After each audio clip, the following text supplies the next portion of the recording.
SNHell, a look back at Saturday Night Live with your hosts, Matt and Keith. Brought to you by Lions Den Audio Theater. Like and subscribe to Lions Den Audio Theater for more Lions Den goodness. And here are your hosts, Keith and Matt. Saturday Night Live, Season 4, Episode 4, starring Steve Martin. Originally aired on November 4th, 1978. Welcome to SNHell. My name is Keith. With me, as always, my good buddy, Matt. Hello, Matt. Hi, Keith. How you holding up tonight, brother? I'm pretty good, thanks. How are you? Awesome. I'm doing well. I'm doing really well. With us tonight for the very first time, a new third chair. We've been in negotiations for months now. It's Harris. Hello, Harris. How you doing? I'm fantastic, Keith. How are you? Doing really well. Matt and I have been talking, and Matt said that you have a lot of appreciation for Saturday Night Live, the show. Tell me about, broad question here, but tell me about your fandom. I've been watching it as far back as I can remember. I'm still a current watcher. Like, I watch week to week. So, I mean, I remember really fondly back mid-'80s would probably be when I started watching it regularly week to week. Nice. And I've rarely missed an episode. Oh, that's awesome. So, you know, Matt and I both sort of started our casual viewing as youngsters. We're talking the like Nora Dunn, Jan Hooks, Dennis Miller era. Is that around your area, or was it a little later? Definitely. Okay, cool. No, definitely right around that time. Yeah. I mean, Dennis Miller was, people find it hard to believe, but he was a superstar on that desk when he was there. He was a rock star. Yeah. You know, when you were watching early on, surely to God, somebody said to you, this is good, but the early cast was better. What are your thoughts on the original cast? And well, really, I guess with the cast we're seeing tonight with Chevy out and Bill in. I think maybe I'd liken it to the James Bond scenario, where I think your first James Bond is your James Bond. Yeah. And I think it might be the same with SNL cast. I think I think that like a current generation would not appreciate the original cast nearly as much. Mm-hmm. And I love them. Obviously, like I grew up, I mean, Caddyshack is one of my I saw it way too young movies that I just was obsessed with. Yeah. So I definitely appreciate the original cast, but I mean, I also love, you know, some of the 80s cast. I love some of the current cast members. I think Will Ferrell might be one of the greatest cast members in history. Oh, agreed. Yeah. Yeah. Every cast has their shining stars and their shining sketches. I agree. I mean, if you're to really pick the best of all time, you're not going to pick from any one cast, I don't think. It's hard because the original cast, I mean, there's no lemons in that group. There's just zero. They're all superstars. Yeah. Yeah. Which is not the same in other seasons, but and I mean, it's certainly the episode we're about to talk about tonight. I mean, they spread everything out very evenly amongst the cast, which was very interesting, which they don't do anymore. Like, they definitely favor certain people. Yeah, a great point. Yeah, actually, I have that written down later about the choices, the casting choices for tonight. Tonight we have Steve Martin back for number 6. He's again tying Buck Henry for the most prolific host.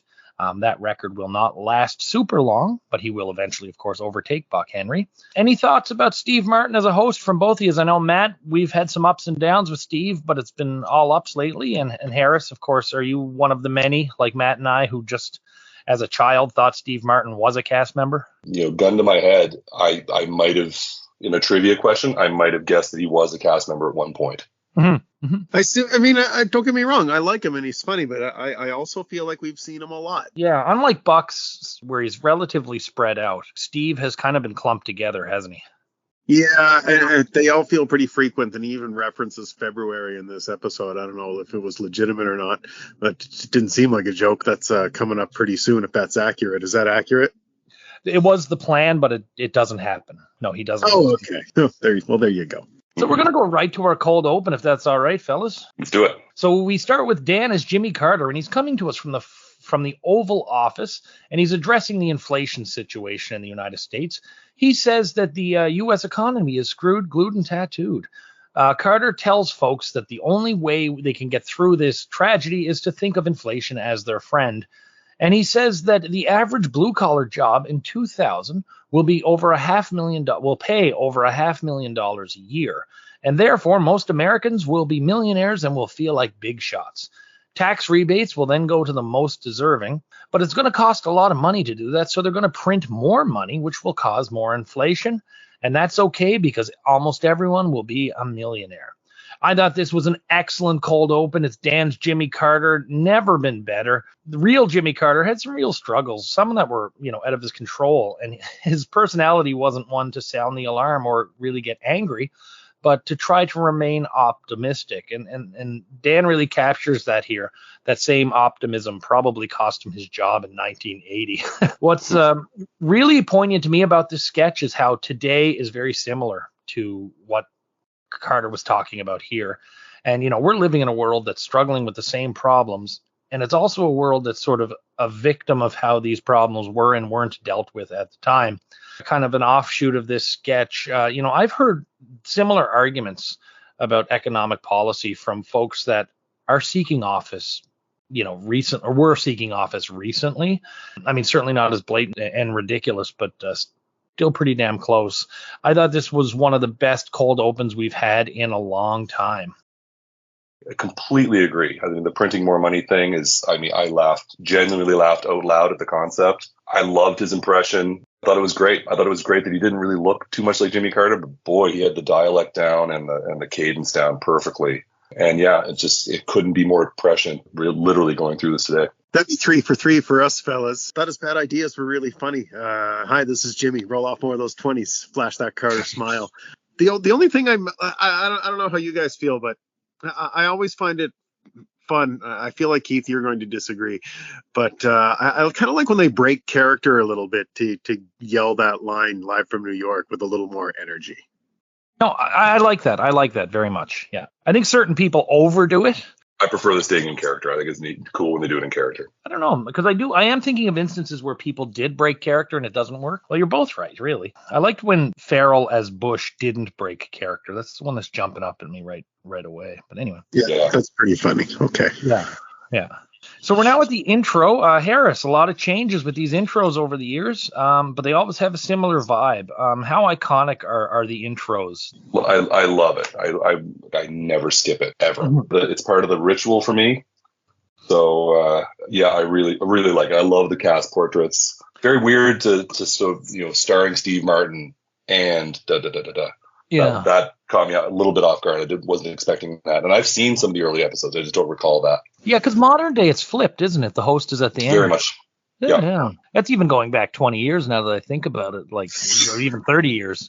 We're now at the monologue. Steve Martin comes down the steps. He has a vice on his head. He said he isn't feeling very well due to a splitting headache, and it feels as if his head was in a vice. He is completely unaware that he actually has a vice on his head. The headache has remained despite the fact he's taken some aspirins. Someone in the audience tells him he has a clamp on his head. Steve laughs because nobody at the show said a word about it. Not the makeup, not the cast, not the costumes. Then he does bits about being on drugs. He does a funny bit about smoking weed periodically throughout the afternoon, and it turns into the evening, the day, the morning, etc. He quit all drugs, but he had a sore ankle, so now he's taking something from his doctor, and he's high as a kite, and he tells everyone to take these crazy drugs he's on that are called placebos. He then refers to his last appearance where he did the pickpocket thing with Bill Murray and calls Bill Murray out. And they start to do this sort of Pavlovian thing where every time Bill Murray does what Steve Martin asks him to, Martin gives Murray a cookie. And some of them things include just basic handshakes or playing Mary Had a Little Lamb on some horns. Then Martin gets Murray to jump through a flaming hoop, and Martin does not give him a cracker. Bill gets very unsettled about this and threatens Steve that he will tell the rest of the cast that they're not going to get crackers for performing tonight. Steve then panics and says that giving a cracker to everyone after each segment is going to change things financially for him. Pretty good monologue. What really kind of floored me is here we are 45 years later. Kind of goes to show you the timelessness of these two performers. It was too long, but when Bill came in, it was pretty uphill from there. I really liked Bill in it, and when he was kind of standing up for his cracker and getting defiant, I thought that was really funny. It took forever to get there, though. And I didn't like the stand up off the top. I thought it was pretty good. I thought it was, I completely agree, a little bit too long. I'm a huge fan of not obviously reading cue cards, and Steve seems so at ease and so relaxed and comfortable with what he's doing that it just looks like he's just coming up with it all off the top of his head. And I think that's incredible, especially with newer hosts, you just never see that. It's literally just normally just reading. His sort of affected voice is a little strange. And I thought Bill Murray was hilarious. I thought the whole dog reward thing was very funny, like literally jumping through a flaming hoop. I thought there was some real weird prop use for the monologue. When he lit that on fire, I was kind of like, whoa, Yeah. We now go to a commercial, and it's a concert tour by Elvis Presley's Coat. And this was written by Mr. Bill's Walter Williams, actually. It's advertising a concert series featuring Elvis's coat on stage. It's an actual coat owned by Elvis that pretty much sits there as Elvis's music plays. We hear crowds cheering. Then we have some sidewalk testimonials from folks who saw the show. Neat little bit at the end. Yvonne Hudson, who would go on to be a feature player a little bit later, is there at the end. This was very real. These commercials advertising concerts and tribute acts and even like hypnotists like Ravine and stuff were everywhere when I was a kid. This commercial was exactly like those. And the thing that really got me is that I think Elvis's Coat would have outsold a lot of those live acts that did come through Eastern Canada touring at the time. I really, really, really liked this. This was one of the best commercials I think I've seen due to its silliness and its realism. I adored this skit. I loved it. Loved every single second of it. That's my sense of humor in a nutshell.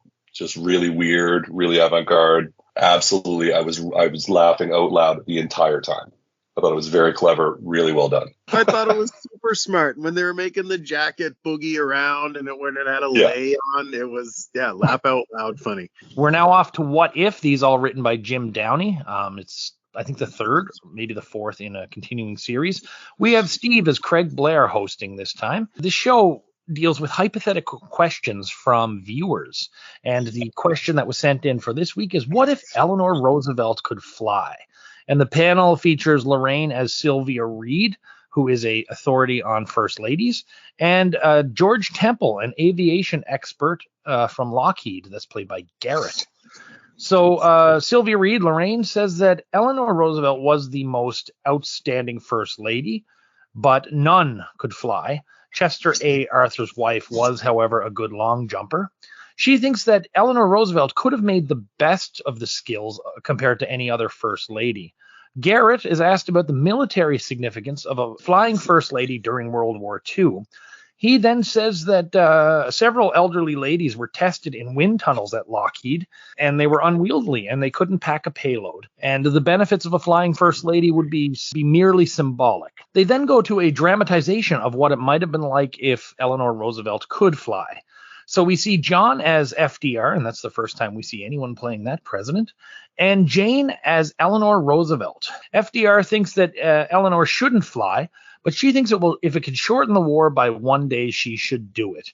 He advises her not to wear a skirt, by the way, and says she should wear some pants if she's going to fly above the soldiers. Jane puts on some giant aviator goggles and flies away. We get some cuts to Jane as Eleanor Roosevelt in front of a green screen flying with a bunch of U.S. bombers and waving them on until poor Eleanor is shot down. We then go back to the panel, and Garrett says Eleanor Roosevelt was actually vulnerable because she was wearing clothing instead of armor. And Lorraine says if Eleanor Roosevelt could fly and was shot down, FDR would have married his mistress, Lucy Mercer, and spent less time winning the war. And then they talk a bit about last week's episode about Charlemagne finding a 1977 almanac, and the panel agrees that no one would have believed him. This was a very good sketch. The studio bits with the panel were good, but the real stars of this sketch are Jane and John as the Roosevelts. I thought both nailed it, especially Jane as Eleanor. I thought it was hilarious. Jane flying with the bombers in front of the green screen got one of the biggest laughs I've ever given the show. The whole idea of her being able to fly and the whole idea of this TV show, What If, even existing, is so awesome for me. They also, the bits about the cloth skirt instead of Eleanor wearing armor, just too silly for me not to love. Another big thumbs up from me. Keith, I think you might actually disinvite me from the show going forward because I didn't find this skit funny at all. It did not land with me whatsoever. I thought Jane Curtin was great as Eleanor, and John was good as FDR. I just didn't laugh. Like, it's the classic, judging a comedy. Like, do you laugh or did you not laugh? Like, I can appreciate it. I just didn't find it funny at all. Understood. The image of Jane flying, that was really funny. But otherwise, I really thought it was boring. I didn't appreciate that style of silly, I guess. I thought it was kind of academic. I just didn't like the look of it. I didn't like the cut of its jib. I thought it was a dud. We are now off to Theodoric of York, Medieval Judge. This is, of course, a follow-up to last year's Theodoric of York, Medieval Barber. It starts with a great bit where a bunch of people are gathered in a courtroom, a medieval courtroom, and they're going to lynch Lorraine's character. And Theodoric says, "We're not barbarians. This is the 12th century." Love it. So everyone in the courtroom is claiming that Lorraine's character was consorting with the devil. Gilda, returning as Brunegilda, is accusing Lorraine of chatting with a leather-winged griffin, which Theodoric, played by Steve, of course, deems was the devil. Theodoric says the only way to find out if Lorraine is guilty or not is to throw her in the trough of justice. So they throw Lorraine in a big tub, and when the character drowns, she's deemed not guilty. Bill then comes in as a version of his honker character, who was a slave being charged with escaping and stealing a pig. And he has the pig under his arm. The pig is quite loud and obnoxious. His claim is that the pig was a gift and he is a free man. So he is sentenced to walk across some hot coals, the hot coals of truth. And when he screams in pain, it's tantamount to admitting his guilt. Bill is then put on the torture rack. Belushi saunters in as John the Tanner, who had his right arm cut off for theft, his tongue cut out for lying, and now he's up for adultery. And there's a bit of funniness about Theo telling John the Tanner what the punishment is for adultery. Jane then enters as Lorraine's character's mom and wonders where she is. Theodoric tells her she's at the bottom of the trough of justice, therefore meaning she's not guilty, and Jane slams him for all his stupid ideals and basically killing an innocent woman. Steve then questions the notion of following the rules of the king, and he talks loud about implementing a system where people are free from cruel and unusual punishment, treated fair and equally, and tried by a jury of their peers. He does a bit where he plays with the exact number that will sit on a jury. Thinking it over, he then says, nah. Things are going to continue on as they are. Again, another excellent Theodoric sketch, written by Tom Davis, by the way. It certainly isn't as good as the first one, but it is still excellent. Bear in mind, the first one was my favorite sketch from last year. This, it's well written. Production values are through the roof. Cast are great and into it. They're hamming it up, but they're still getting everything across. And the overall point is, no matter how far advanced we think we are as a society, there's something about accepted behaviors in our culture today, as woke as we try to be, that future generations will be so very ashamed of. And I think the Theodoric sketches bring that out so well. Bit of trivia for this one: Lorraine almost drowned during dress rehearsal when she was thrown in the trough. So lot to unpack, fellas. What do you got? What's with the special effects tonight? We got the Ring of Fire, a live pig, and the her getting dropped in the water. Yeah. Seems to be a lot going on. This must have been a busy week. I was surprised when they just dropped her in the water. I was like, holy shit. They really did just drop her in the water like that. And she almost drowned in dress rehearsal. She almost drowned, yeah. Holy shit. Really taking a chance with that live pig that really wanted to get out of there, when he passed him. Yeah. It was ready. I like this. Okay, I thought it was too long. Definitely not as good as the first one, but I can't help but laugh at the bottom of the trough of justice. That's just a funny thing to say. But I did think it was very long. And this, the having the live pig and her dropping her in the water, kept me excited, at least watching it. It was titillating. Yeah, I felt the same way. I felt it was a very lively sketch, which is always nice to see. And Bill Murray doing his character that became Carl from Caddyshack, I'm sure. Yeah, And I thought Gilda was really fun. I thought she was really energetic and fun. And the cast is so good. Like they all seem to really want to play in this one. Can I point something out so far that we've not really talked too much about Steve Martin? Absolutely. Any of these sketches we've talked about so far. It seems like the cast is really outshining the host. Yeah. I think for some of it too, like with Matt and I, the novelty of Steve Martin as a host is not so much there. We've seen him so much recently. Theodoric might be slightly different because his mastery of language is so good in it. But he is basically setting them up and letting the cast knock them down, right?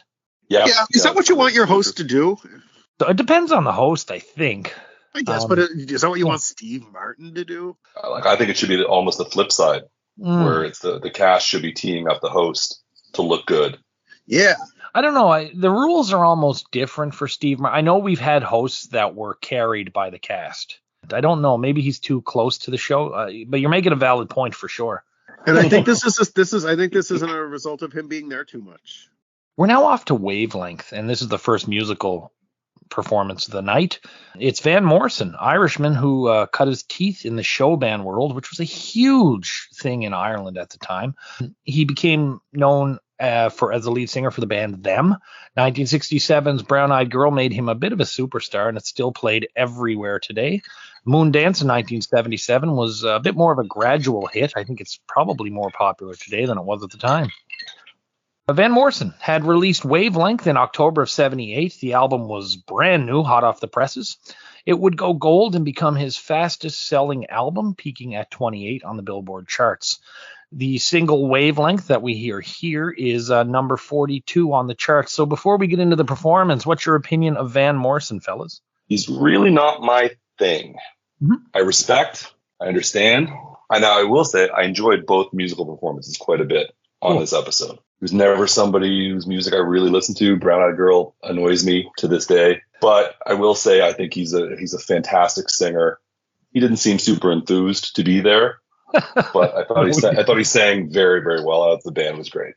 Oh yeah, I don't like Van Morrison. No. I find Van Morrison looks and sounds perpetually drunk. He's like a walking Irish stereotype. I really liked the look of the big wide stage, by the way.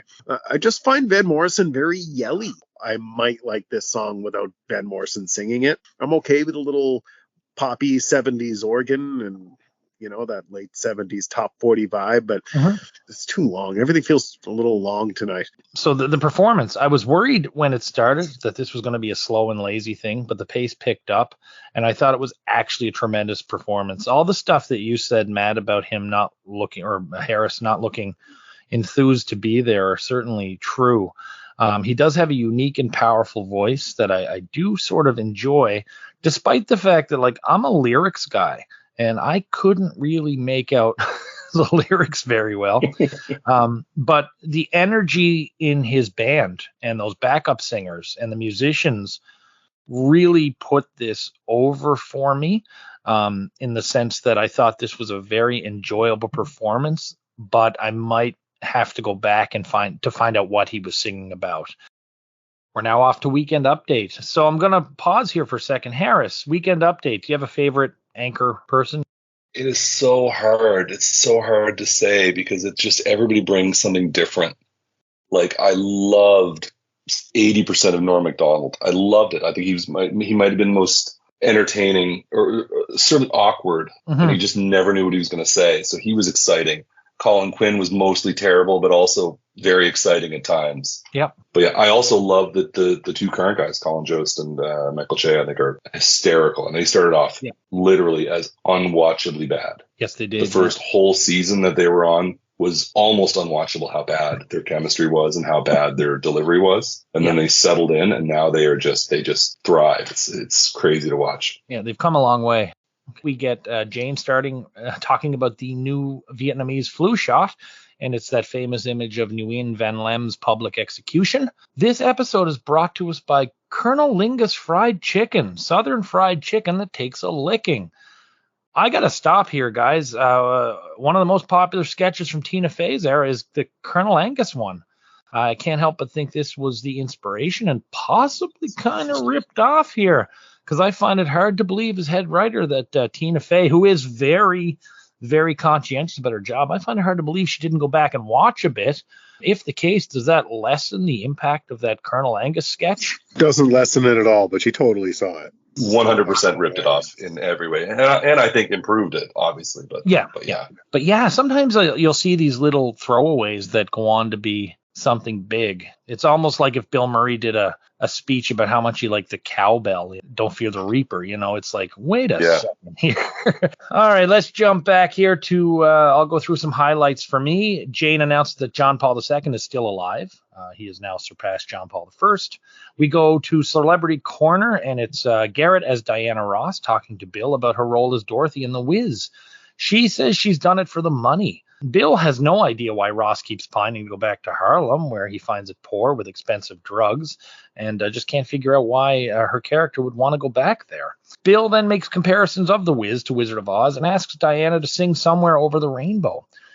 He then makes a joke about getting down on his knees, if you know what I mean. Diana starts singing it. Bill tears up and sings the final bit with her. When it cuts back to Jane, she looks horrified by Bill's lack of professionalism. White mice get arrested twice as often when they're consuming angel dust.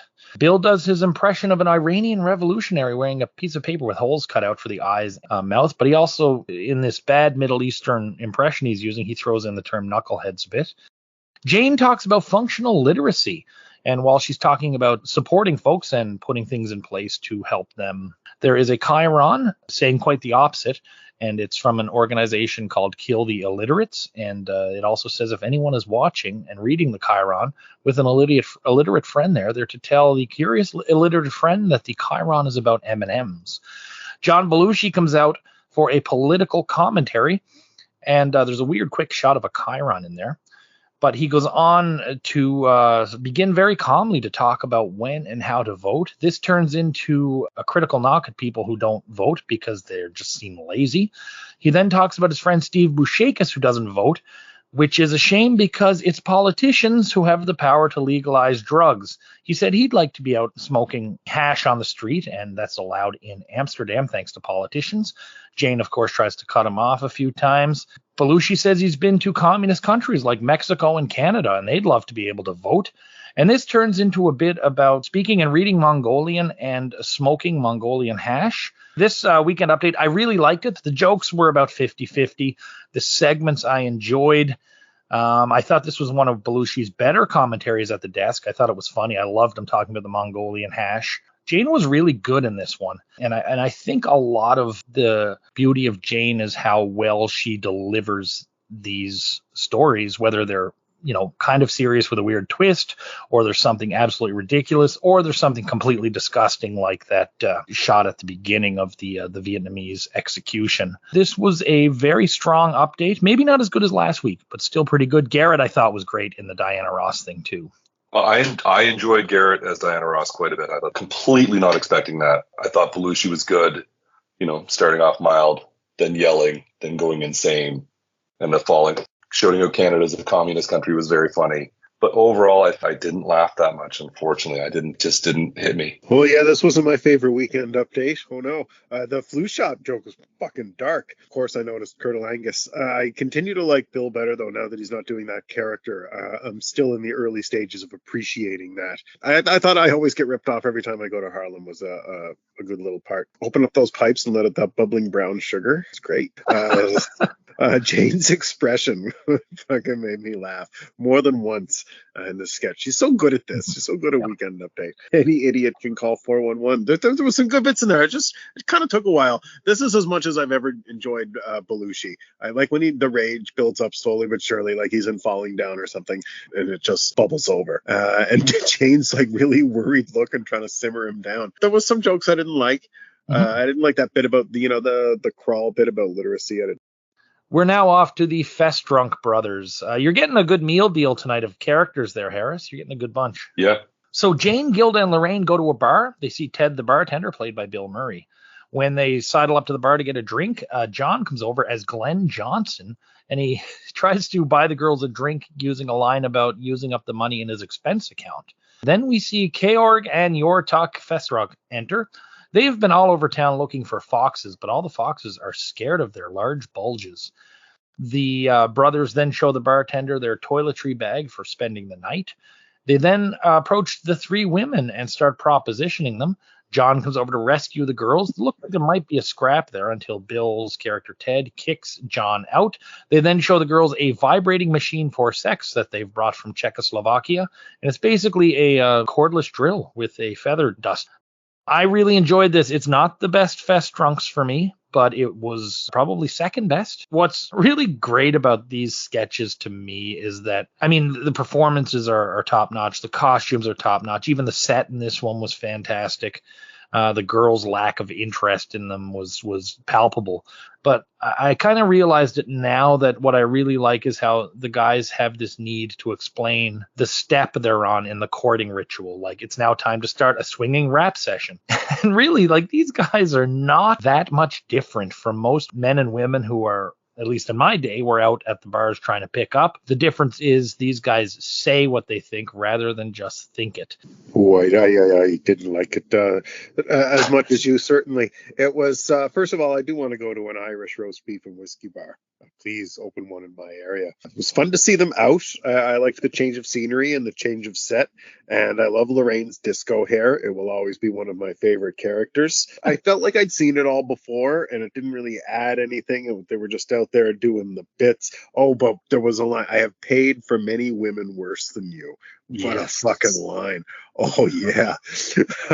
But the more I see them, it's just, I don't know, maybe I've just seen them too much. And maybe it's because of how we watch these shows so sequentially. Just feel like I've seen it a lot, and they're just, sometimes they just do come off as scumbags. And I felt that a little strongly in this one.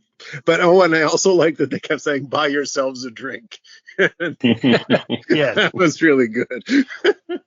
It's obviously the first one that recurring characters that I remember from other episodes that I'd seen. So I didn't know if it was the first time it was their appearance or not. But the only thing I find is it runs the risk of what all the sort of beating a dead horse characters they do on Saturday Night Live, like the Butabi brothers for Roxbury and It's Pat and, which are all great, but once you're on your fourth or fifth skit, it does get a little repetitive. But I will say I laughed a lot. I probably laughed hardest at this one than anything I'd seen on this episode so far. Yeah, the vibrator drill thing I thought was just super bizarre. And again, the telling the other guys instead of just saying back off to buy themselves a drink. Very, very, very clever. This, gentleman, is the last Festrunk brothers we will see on Saturday Night Live until 1998. Whoa. Well, wow. See you later. They go on to make two later appearances, one with the Roxbury guys, and then one in a really cool sketch, a dating game sketch. I'm a little surprised. Well, I am surprised. In the hot era, there were 4 Festrunks, and yet Wild and Crazy Guys is associated with the show so much. And yet, how many Stefans were there? How many cheerleaders were there? And while still, it was only 4, and these guys are one of the top characters ever. You know what I mean? Oh, absolutely. But the especially the 90s SNL, there was no horse they would beat hard enough. Like, it was just once they caught something that caught on, I'm surprised there wasn't 2 skits in an episode. Mango. Seriously, Mango was hilarious, except that on the 27th Mango skit, it's like, We're now off to Nerd Hospital. Speaking of recurring characters, we have Garrett entering as Grant Robinson Jr., who's visiting Lisa Loopner at the hospital. Lisa is a patient because she has a deviated septum. This is back in the days when they keep you overnight for a deviated septum. He reminds her about meeting her at the science fair, which is a throwback to another Steve Martin episode. Grant is selling chocolates to support his baseball team. We then have Jane entering as Mrs. Loopner. She's only there for a second, and I think she's only there to deliver one line about Gilda having a black friend. Todd then enters, Todd played by Bill Murray, of course, sneaks up behind Lisa and does the old guess who thing. She calls out like John Travolta, and he then calls Lisa's breasts a hope chest because she keeps on hoping. We then have Steve Martin entering as Chaz the Spaz, another character from that science fair episode. He has some flowers, a card, and a Marvin Hamlish album for Lisa. Todd, of course, can't stand Chaz, and it is made far worse by Chaz bringing Lisa her homework. Todd says that Lisa should be ashamed of herself for taking homework from two guys. Chaz then tries to break one of Todd's pencils, but he can't. Then Todd and Chaz get into a thing where they kind of tussle. They fold Lisa up in the bed, and they start piling on Gilda until Mrs. Loopner comes in. Garrett then enters as a female nurse who is Grant's mother. And this might be the first time we have two on-screen appearances by one actor in two different roles in one sketch. Also, Garrett playing drag twice in one episode and playing his own mother, which is something I think has only been done by Lorraine thus far on the show, playing a character and the character's mother when she does Amy and Rosalind Carter. So those keeping trivia notes, there you go. Mrs. Loopner kicks them out, and then in a nice little moment, Gilda as Lisa, who shows she's a little worried, goes over, grabs her teddy bear, and goes to sleep. A nice, sweet ending, I suppose. These sketches are so hard to summarize because the dialogue and the activity and the just tomfoolery is so fast-paced. There's also seems to be a lot of ad-libbiness going on here, but the strength of these sketches are the developed characters, the almost ongoing serialized plot in a way, and the energy and chemistry between Bill and Gilda, and certainly Steve and Garrett held their own there as well. I thought this was a really good sketch. My note is literally the exact same thing. Great chemistry, like Bill Murray and Gilda Radner. There's an electricity between the two of them that you can tell how fond they were of each other and how they love to play and act with each other. It's really, really, really cool to watch. I laughed quite a bit at the whole skit. Garrett in drag for the second time in an episode was crazy. I thought it was awesome. And I really liked the denouement ending, like just the slow burn, relaxed ending was unexpected to me. So yeah, I really liked this quite a bit. I know this one wasn't so much for me, I'm afraid. I did think Garrett was pretty good as a nerdy teen, but I just don't like these characters very much. I find them really obnoxious, and they always drop the same jokes and use the same bits, and I'm tired of it. I didn't think Steve Martin added anything to the bit. And while I, smirked at the physical comedy at the end, it was cute when Jane came back and they're all like, "Hi, Mrs. Loopner." For the most part, I'm like, it feels like a rerun. Yeah, again, it's the risk you take, I guess, when you have recurring characters. Yeah, I just think that they beat them too hard. Yeah, we've seen a lot of these guys the last season or last half season or so. And listen, it's fine to run the same characters. Beat your characters into the ground, but write some different shit for them. We're now off to Looks at Books. Jane is back hosting Looks at Books with Bob Crawford, played by Dan, who writes a book called Mauled, where he says he wants to warn people about feeding marshmallows to grizzly bears. The right side of Dan's face is completely scarred up. His eye is closed. I think we're supposed to assume it's missing, and his top lip is gone. Dan gives a bunch of reasons as to why people shouldn't feed bears at national parks, especially doing sort of a mouth-to-mouth marshmallow grab. When asked if he's going to write any more books, Dan says he hopes not. This was a very quick sketch. I liked it. It was, I think it was just there for the shock value. When they revealed his face, I was even looking at it, and I said out loud, "Oh my God." The crowd gasped, and that's all it was about. And but I did think it was really funny that Jane didn't read the book, despite hosting books.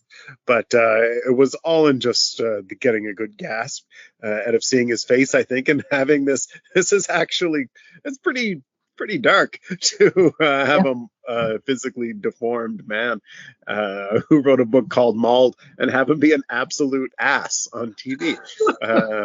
So yeah, anyway, I liked it. It needed to be short, and it was. They knew what they were doing. I feel bad about this one because I just literally wrote meh. Yeah. It just didn't connect with me. I don't know. I liked that it was short. I liked the makeup. I thought the sort of the visual effect of his face I thought was interesting, but again, just didn't laugh. I guarantee right now in 2023, the movie rights for Mauled would be sold for like millions of dollars. Absolutely. Now off to Van Morrison again. This time he's singing Kingdom Hall. Kingdom Hall was the lead track from Wavelength. I couldn't see offhand if it was released as a single. Sort of cut and paste my answer from the first one, with the only difference that this one was certainly a lot more like Brown Eyed Girl than the first song was. But again, the full band energy is great. And I thought this was another solid performance from Van Morrison.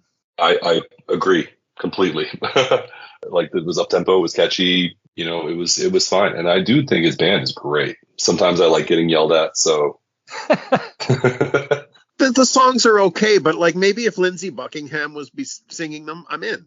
I hate Van Morrison's voice. I hate his stage presence. Yeah, I find him hideous to look at.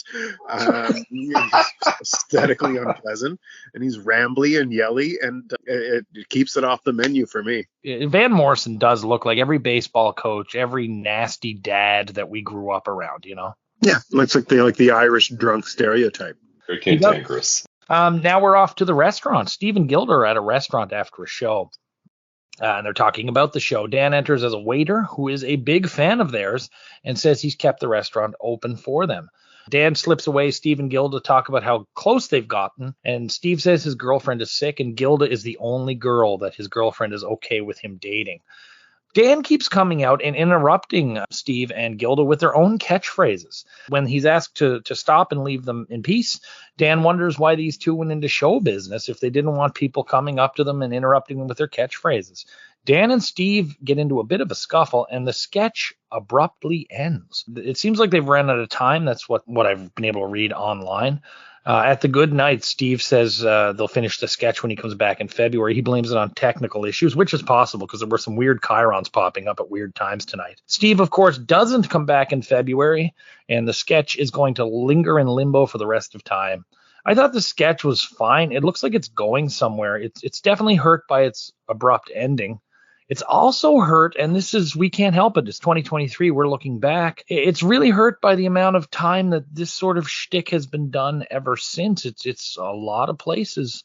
Anytime there's like a show about a celebrity, a scripted show about a celebrity.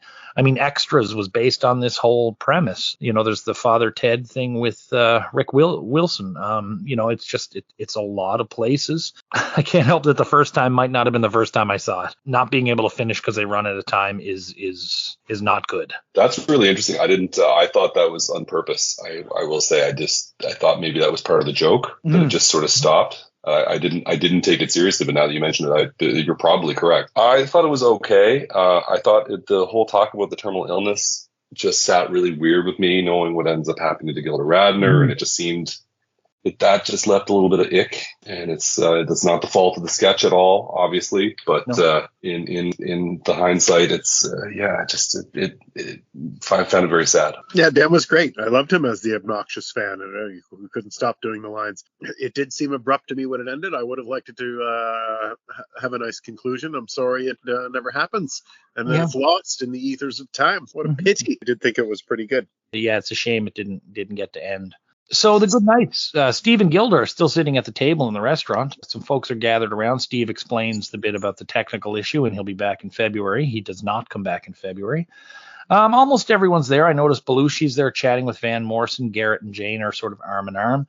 But Bill and Dan are nowhere to be seen. It was an interesting good nights. It was very subdued. I think some people might have been pissed off they didn't get to finish the sketch. What anything jump out at those good nights? Other than that, it was I've never seen a good night that actually genuinely carried on from the last sketch. I thought that was interesting. But yeah, nothing else seemed extraordinary to me. Yeah, me either. I didn't notice. I didn't even notice those dudes missing. I just keep my eye out because remember in the early episodes, Matt, Dan Aykroyd would just boot it off stage once like his contractual obligation to be there to wave goodbye was done. He was gone, right? Yeah, that was weird. Even though I did relate. Like, okay, am I done? Okay, I gotta go. So let's rate the host. Steve Martin has been up and down for us throughout. I thought lately there's been way more ups than downs. This was another definite up. I thought Martin elevated the sketches he was in and was probably given some things that other people couldn't have done. Certainly the reliance on the recurring characters may have helped, may have hurt. I thought it helped. And he did try a few new things. The monologue, a bit longer than I'd like, but quite good as well. But he didn't have a sort of, when you think of the last Steve Martin episode, and that's a hard one to compare to because it was pretty close to the perfect episode. This time around, not so much. Just kind of staying the course, I guess. But all things considered, I really enjoyed Steve Martin tonight. I agree. Just the air of professionalism that I really like. And again, back to the doesn't read the cue cards. He genuinely seems to know what he's doing. Seems very comfortable. And I think there's only one skit that he's not in that looks at books. That's a pretty hefty night, Saturday Night Live. Yeah, you can't deny the talent, but there's also something that's just not popping with me. Right, he was in every sketch. It was like a total workhorse. But did you not notice there was no real pizzazz? So the music, I really enjoyed the energy of the music. Like I said, I find Van Morrison hard to understand. I really thought he was very good, but his band, especially his backup singers, were great. The energy was there, and I did think that the music we heard tonight was at least stylistically, it fit in with the show. It was upbeat. It was kind of fun stuff. I doubt I'm going to put this ever in my top 5, but I did enjoy Van Morrison tonight. Yeah, he's not my favorite either, but if you're judging on the 2 songs and the 2 performances tonight, I thought he was perfectly good. I thought he was actually maybe a little bit better than good. Minimalist sort of presentation, nothing super fancy, but the band was awesome, and I liked both the songs, so no complaints from me. I was a little skeptical when I saw that Van Morrison was the musical guest tonight, because again, I'm not a huge fan, but I think he done good. Excellent. I'm not converted. The songs did seem good, but again, I hate his voice. I don't want to listen. And this is and I like obnoxious voices. I like Rush and the Smashing Pumpkins, so it's not like I'm put off by unique voices.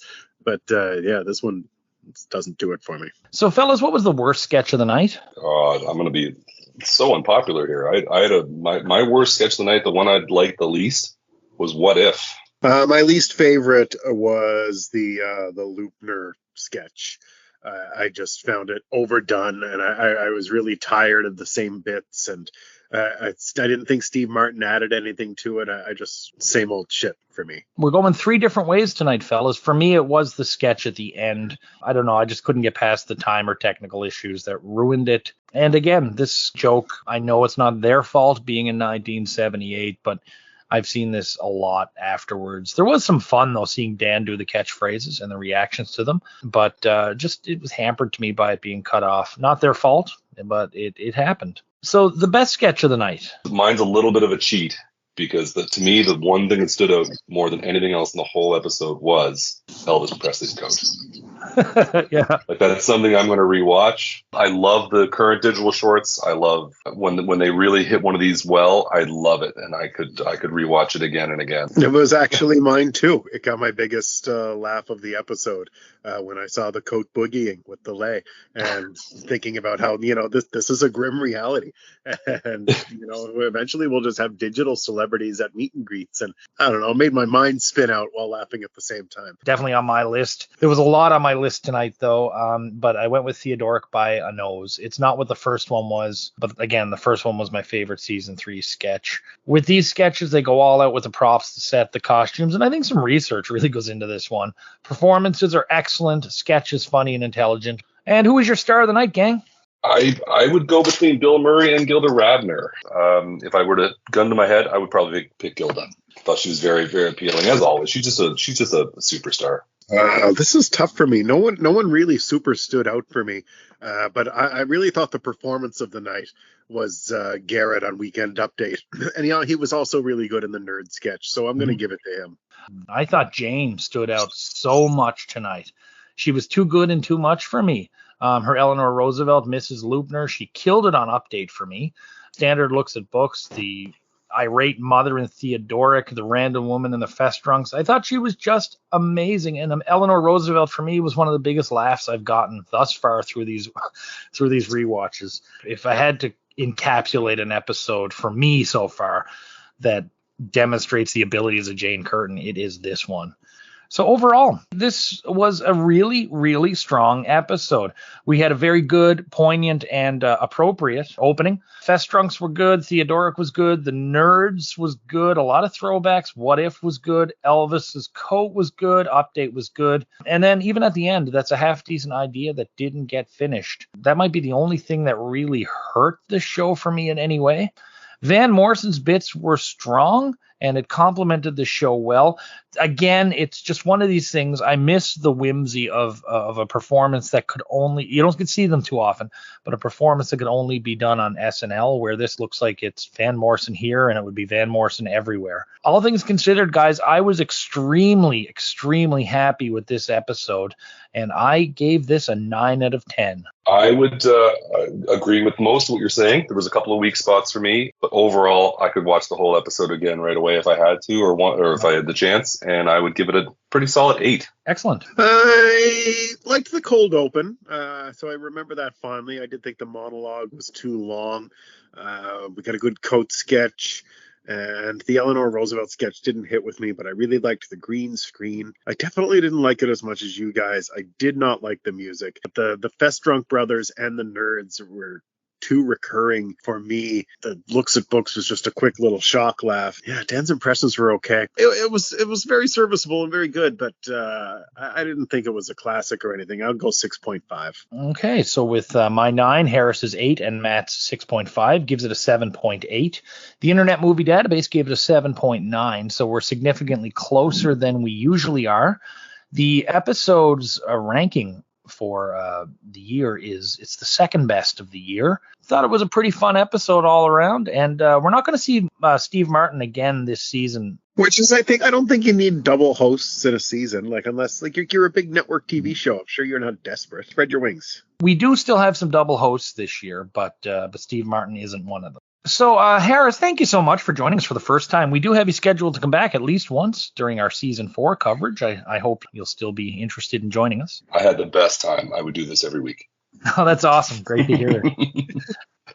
So thanks so much, Harris. We'll see you again towards the end of season 4 for another episode. Matt, do you know who the host and musical guest are next week? No, lay it on me. I am really excited to get your reaction to this. Our host is Buck Henry. Cool. Been a bit. I'm ready. Okay. And the musical guest is the Grateful Dead. That's interesting. I'm interested. Are you? I know you're not a Deadhead, but are you a Grateful Dead fan? I mean, I think it's some good stuff, but yeah. I'm certainly not a Deadhead. I don't enjoy the 26-minute noodlings of Jerry Garcia, but they definitely have some good songs. So thank you all for joining us. You can find us, of course, on Twitter at SNHell1. We're available over at wherever your podcasts are found. We're hosted at Podbean, but we go out everywhere with that. Please like, subscribe, comment if you're so inclined. We've got some great commenters who've been kind of following us for a while now, throwing some stuff in. Even love the guys who are Broderick Crawford fans who want Matt and I to kill ourselves. So Matt and I will be back in about a week, but until then, we'll be scaring foxes with our enormous bulges here in SNHell.